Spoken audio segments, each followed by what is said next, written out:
All right, folks. Andrew Howell here, lawyer.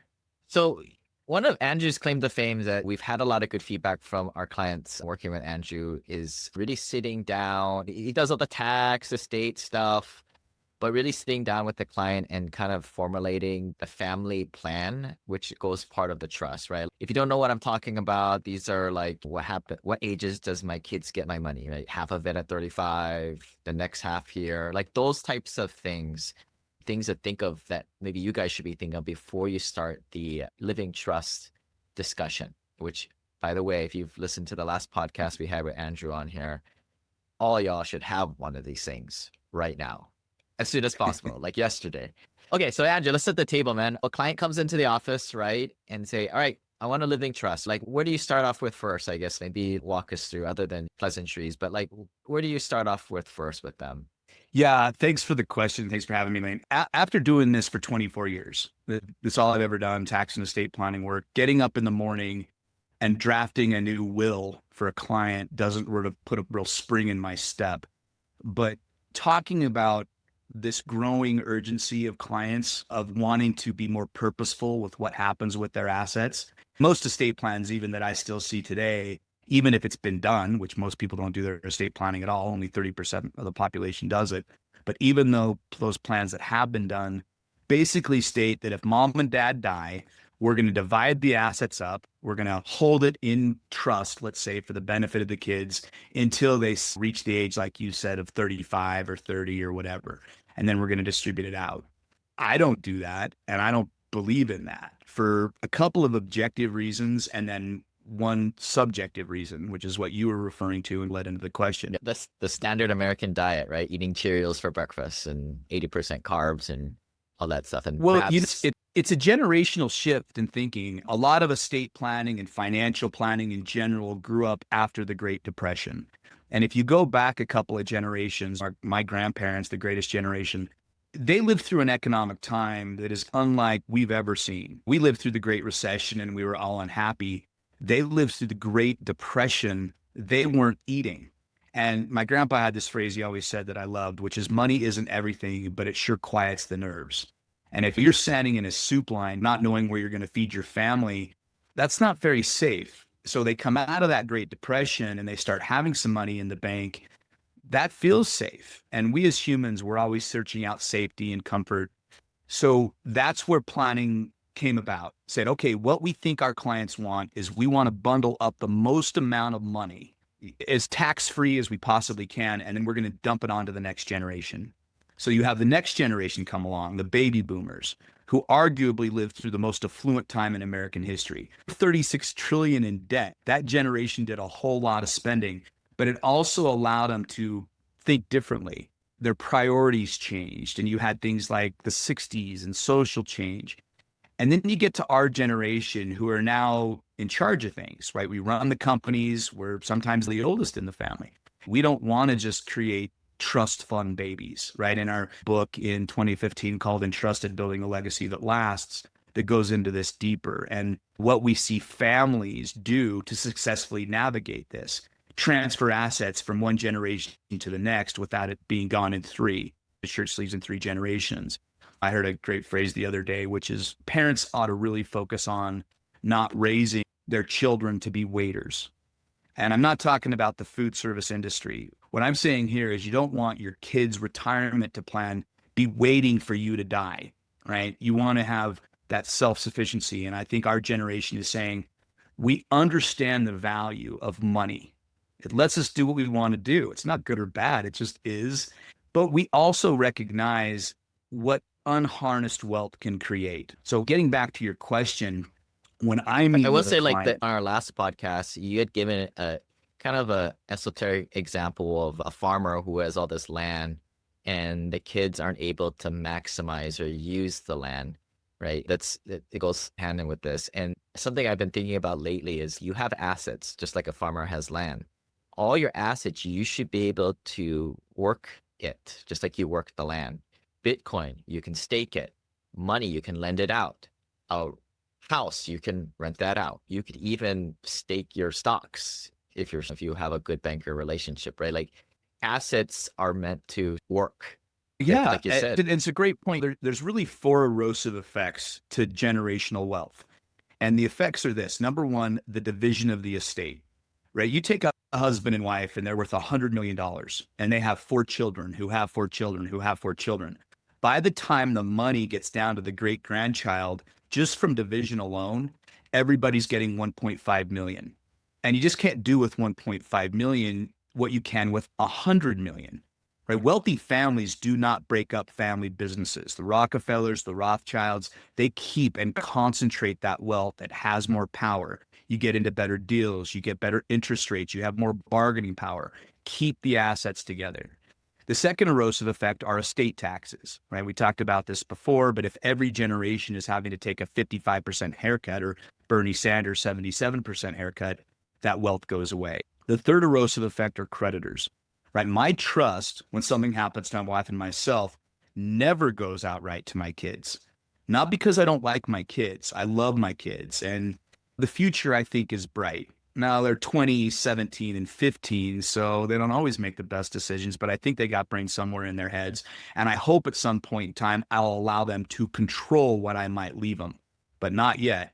And I will never give them anything outright. And the reason for it is, number one, if I give it to them, I make it part of their estate for estate tax purposes. If I leave it to them in a trust for the rest of their life, I can keep it from being included in their estate. So let's say my son is fabulously wealthy in a business he created himself. He has estate tax issues that he's got to worry about. What I left him, it didn't increase that problem for him. And when he dies, it'll generationally skip the estate tax and go on to grandchildren. We avoid that estate tax hitting that each generation. So that's a nice benefit. But more importantly, as the assets go in trust for the benefit of my kids are the beneficiaries of the trust. Nobody else. Not a divorcing spouse, not a lawsuit creditor. My kids could declare bankruptcy, come out the other side of that bankruptcy with the assets mom and dad left them entirely intact. So with proper planning, you can get that creditor protection and avoid that erosive effect. Now, the fourth erosive effect, right? Division of the estate, number one, estate taxes, number two, creditors taking the assets from your beneficiaries. But the fourth one is the misuse of the assets by the beneficiaries themselves, right? Mismanagement. And I have plenty of clients that have no faith in their kids. And that's where you have to come to Jesus. And you have to say, look, I recognize that if I'm not on this planet any longer, somebody else has to come in and manage this stuff, not me. And trusts are evolving. We talk about trust being this agreement between a grantor who creates it, a trustee who is in charge of it, and the beneficiary who benefits from it, individual. States like Wyoming now allow for what's called a purpose trust, meaning the trust can be created for a stated purpose, like keeping a family business running. A lot of my entrepreneurs don't want their family business to burn down if something that happens to them. It's a great cash cow. And yeah, we want the family to benefit economically, but somebody else ought to run it. The Patagonia guy did this a number of years ago. And that trust under Wyoming law can exist for 1,000 years. So now you're talking about generational management. So the misuse of the assets is something really more of how is the family going to put something at the center of the family? Another way that I think about this is most families right now are king and queen, matriarch and patriarch mentality, or mom and dad are at the center of the family. They're the gravity, they're the nucleus holding everybody together, and the kids are just off radiating on their own orbit. First generation multimillionaire. Yeah. And mom and dad pass away, nothing's there to hold the family together. Everybody takes their cut of the estate and they go off on their own orbit. What we want to do is put the family purpose at the center. And mom and dad are right along with everybody else. What is the legacy going to be? In our book we wrote in 2015, the first principle of families that successfully navigate this is that families know who these families and trusted families, they know who they are and what they believe. So going back to your original question, where do I start off with clients? That's it. What are your core values? Now, the interesting thing about core values is that they're completely dependent upon your life experience. And you and I, if we went through our top 5 core values lane, we're both going to think that they're admirable. You'll think of mine are, I'll think yours are, but there is a 1 in 15 million chance that we're going to have the same top 5 core values. And it's because we've lived different lives. As an example, one of my top values is honesty, which sounds pretty dishonest coming from a lawyer, but I mean it. And it's because early on in my life, there was a person in the family that was really dishonest with us. Now, Yeah. when I I actually have this, identified, people can get this like this core values. I think the J Papasan guy created this product. I don't know if it's still on Amazon, but I'm yeah, not go through the advertising deck. for the competitors there, Lane, but yeah, no, that's what our company is, Corenology, where, over the last 11 years now, since we wrote the book, we had to help facilitate this. After people read the book, our biggest criticism was great, but now what? How do we implement this within our family? And that's when back in 2015, we developed a card game called Rivets. And it was a trading card game that required family members to hone down what their core values are. And now it's turned into something completely different. It's a software and it's a learning AI thing and it's crazy. And I love it. It's really fun to implement. But what that does is it gives me, when I meet with a client, what are the husband's top 5 core values? What are the wife's top 5 core values? What are each of the kids' top 5 core values? What are the shared values of the family? What are their communication styles? What are their priorities? So when I start off with a family at the level of planning I do, that's where we start. Look, we're going to do the assessment. I need to know what your core values are. Otherwise, what am I doing? I'm Yeah. building some estate plan for a client based upon what I think, not what they think. That's another criticism for my profession. When I got out of law school, I started with a very large law firm. In fact, they're part of the largest law firm in the world now. And it was an interesting mentality. It felt very much like a factory. You were bringing a client in, you were pumping out a bunch of documents that looked just like everybody else's. You were pumping them right back out. It's what we call a trust mill. And I think a lot of clients feel like that, where they're not putting in their input. They're being told what they're going to do. And so I really try to do opposite of that, where I sit down, I'll spend 60 to 90 minutes simply with clients, drilling them about their family and their dynamics, each of the kids. What are some things we need to be concerned about? A Yeah. client of mine told me once that found out his son was going to rob a bank and planning a bank robbery. I need to know that. If we got bank robbers in the family, how are we planning around some of those things? Let's go That's where back. I start off. Let's go back on that core value things, just to give people like a little bit more understanding of some of the mechanics or how it plays out, right? Just take mines, right? Like one of my 5 core values is courage, right? I don't like when employees or like people I work with just do like cowardly things, right? Like they say things on the front end, and they do things on the other because they don't have the cojones to speak up. It plays in them that fight the countries and the It's teeth. authenticity. It's a whole bunch of things that sounds like coming through there. So how would that play out if you were to create a trust me? I know that's only one of the 5, right? But just to, how would you emulate that? How I do it, and again, it all depends upon how a client necessarily wants to implement it and the overall structure that they might need to have and their companies, and do they want a purpose trust and all of these various things. But how my plan implements, when my wife and I die, each of our kids get a trust established for their benefit. Now, nothing gets divided because what the trust is actually going to own is our family partnership. And our family partnership is going to be where all that wealth is. Each of my kids might own an equal share of the partnership, but the wealth stays concentrated. And then the trust that each of my kids get, say that a board of trustees that I have chosen is going to manage that trust for their benefit.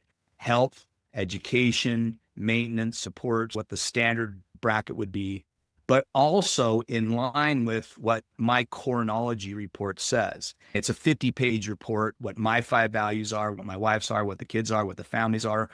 And now, sometime in the future, when I'm not here and my child or my grandchild or my great-grandchild is benefiting from the trust, I have a document that is living. It's still got the assets that it's managing. And like in your case, courage, if that's one of your core values, how does that look and show up in your life? And what do you want your family to understand about that? And we do this within companies. That's a whole nother arm of Corenology, which is working with HR departments, because you want to know your employees' core values. I've done this with my team. We're doing it with an NFL team right now so that the coaches know each of the players' core values. And so again, it can show up in any kind of way, but that's how mine would be. Those trusts established for each of my kids. My board is looking at those core values and assessing whether or not they should be doing something with the money. Like one of my core values is entrepreneurialism within the family. Yeah, I'm a blood-sucking lawyer, but I also fancy myself an entrepreneur. We started our firm 12, 13 years ago. We've created Cornology, which is doing really well. So it's fun to build a business. But I'm not just going to give my kids a bunch of money to go make a business. What I'm going to do is loan them the money. Now, if I loan them the money, they're going to be accountable to the family. They're taking money from the family business or the family bank. So I'll loan it to them. And then every year they have to come back to the family reunion when we get together and give a state of the union address about the business. What's going wrong? I know they're going to make mistakes and they're going to lose money. We all have in business. If you haven't lost money in business, you're a liar. It happens. But I don't want all three of my kids to make the same mistake. I want them learning from each other. I want them in business with each other, right? There's this, I think, mentality that you don't do business with family. That's crazy. I would love my kids to be able to do things together. That keeps cohesion within the family. They're having dinner together with Thanksgiving. They're not just all doing their own thing. So yeah, I think I went off tangent there, but that's how my sort of purpose and core values show up in my estate planning. Yeah, no, I wouldn't say entrepreneurship is one of my top ones, but my courage, just use that as an example. I would give them 100 grand to start something, right? Have some courage, do something different. So I think maybe I'll just steal yours, right? Give them family loans. No, again, there's so many different ways that you can do that. And, you know, a lot of families have philanthropy to some degree, some sort of charitable arm. One of our chapters in Entrusted talks about entrusted families are generous. I have a family that the guy's an orthopedic surgeon, and every year he takes his family down to Ensenada, Mexico, and they build low-income housing for people. And they've done it for 20 years now. And so it's now not just mom and dad and kids that are doing it. Grandchildren are going every year on this trip. And part of their estate plan is going to be devoted to furthering that cause. It's creating that connection and cohesion within the family. I have so many clients that give to charity and they just write a check. They don't have any kind of thought process behind it. You can have some power behind that charitable giving. To put a number on it, if you're on the third floor of the wealth elevator, $5 million or greater, you're probably going to pass away over the next several decades with over 8 figures. You are somewhat of a dynasty at that point. And to keep the money together to get access to better deals, that's what we try to do, right? We try and collate and collaborate to get into better deals, get better terms, literally, from operators. Oh, for sure. But the problem I see is if you have somebody who's on the second floor of the wealth elevator and not financially sophisticated, which is most people out there, you probably should just take the family house with just $2 million and distribute it 3 ways to the 3 kids, and they're out of their hair and they're not hating each other, right? Is my opinion on it. It could be. And again, it all depends upon the dynamics. I will say this, my clients that might have $2 million or $1 million of net worth, that $1 million is just as important to them, if not more important to them, as my client that's got over $1 billion, right? It's just, so the economy of scale definitely has to come into play here, and whether it makes sense to have some big family management company if we have a $2 million estate, maybe not. But I still, even in a $2 million or $1 million estate, would not have mom and dad leave the assets, sell the house and leave it to the kids outright. Leave it in trust for their benefit. Something happens to my mom, hopefully many years from now. She's got 2 kids, myself and my sister. We get a trust with half of her estate. My mom has this crazy notion that I know how to run a trust. So I can be the trustee of that trust and control it and decide how the assets are used, managed, invested, and so forth. And my kids are going to have that same opportunity. At some point in time, if they prove themselves, they can control and become the stewards over the family legacy. So yeah, we're going deep into that. Yeah, I mean, it's my whole argument for a lot of people listening, and probably for your clients, Andrew, it's probably better to take money and invest it than to sink it into a house, right? And not make any yield there. But the reason why I say most people out there are not very good with their money, it's a forced piggy bank. It's the same reason why I'm like, y'all don't know how to manage money and you're not super sophisticated. You're obviously not listening to this podcast. Not to sound like an elitist. Hey, like, it's a different type of mentality of people who are interested in this type of stuff, listening to the podcast. And yeah, you should try and concentrate it and keep it together and grow it to the next generation. But for most people out there, money just creates problems and things to quarrel over. It might be better for them just to split the money so they don't fight. That might be the most beneficial. Could be. I mean, There's a famous saying, and I don't have the words exactly correct, but it basically boils down to you never truly know a person until you share an inheritance with them. I've seen families that were amazing, the best families you can imagine, and a matriarch or a patriarch within the family dies, and they roll up their sleeves and they're going to fight. And then I have seen families that I thought for sure were going to fight, sail through it seamlessly. You just never know. And I think it's really a chemical reaction. I do think the way to solve that, whether it's, look, we're going to keep it together or we're going to divide it and just be done with it, is to have it planned, right? You make sure that your planning says it. Don't leave it up to probate or the courts where kids really can start causing legal fees to build up. One of my jobs for clients is to keep lawyers out of their life, and avoiding probate and asset protection. That's what that is meant to do, keeping you out of lawsuits, keeping you out of court. Yeah, I look at that as the mistake that a lot of the older generations make, that a lot of my clients are now having to deal with, is they didn't do their estate plan like how you're saying. They didn't take leadership. So now pass the buck to the next generation. And like you said, for some people, money magnifies personalities. And like you said, even fighting over 400 grand, something as measly as that can. One of What the a brother and largest sister. fights, yeah, one of the largest fights I ever saw, not in terms of dollar amount, but it was between a brother and a sister, and they were fighting over two things. The dog. I got 4 dogs of my own, and I'd feel like John Wick if somebody did something to my dog. But the other thing, which I could never understand, were photo albums. And it was because grandma created the photo albums, had written on the back of every photo in her cursive, beautiful handwriting, a full anthology about what was going on in each of the photos. It wasn't like my grandma who wrote Family Reunion 1976. This was a full, and it was beautiful. It really was an amazing photo album. And this brother and sister, they hated each other, and she didn't want him to have the photo albums. He didn't want her to have the photo albums. So we literally, through the settlement of the estate, had them agree that the photo albums could spend 2 months at each of their houses and rotate. If you lose a loved one and you go through that emotional trauma, and then we as That's family, interesting. you project that anger to your family members who are closer to you. And then you bring up all the stuff from the past. Remember when I was young, my sister and I were playing baseball, and I threw the baseball at her.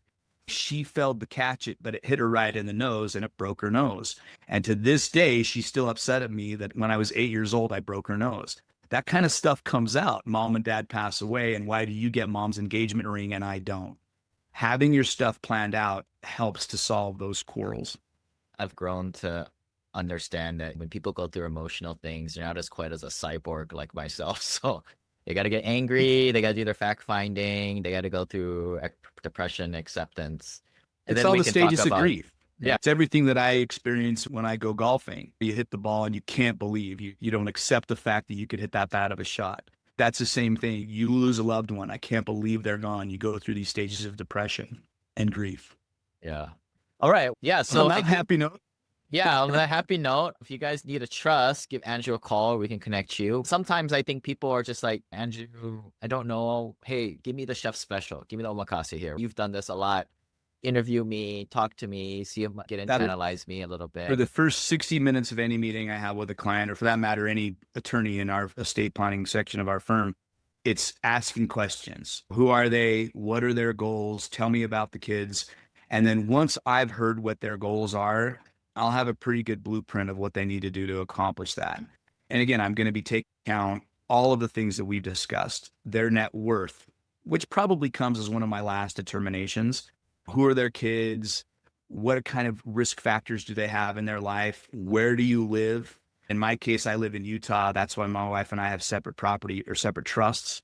But if I lived in Texas, my wife and I would have one joint trust together.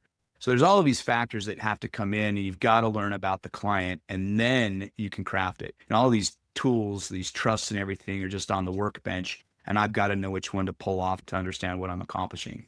Awesome. I do think that everybody ought to be proactive. We spend a lot of our time, 2,000 hours a year, making money. And it's really hard for people to even spend an hour each year deciding and planning around that money from all of these various angles. So yeah, I'm a planner, right? So be proactive for sure. Yeah. And so we have Andrew previously on the podcast. I think what we'll probably do is put this on the legal page, thewealthelevator.com/legal. We've got some more stuff in the e-courses, but you've got to sign up. You got to give us your information, your email address. I think the URL is thewealthelevator.com/club. But yeah, we'll see you guys next time.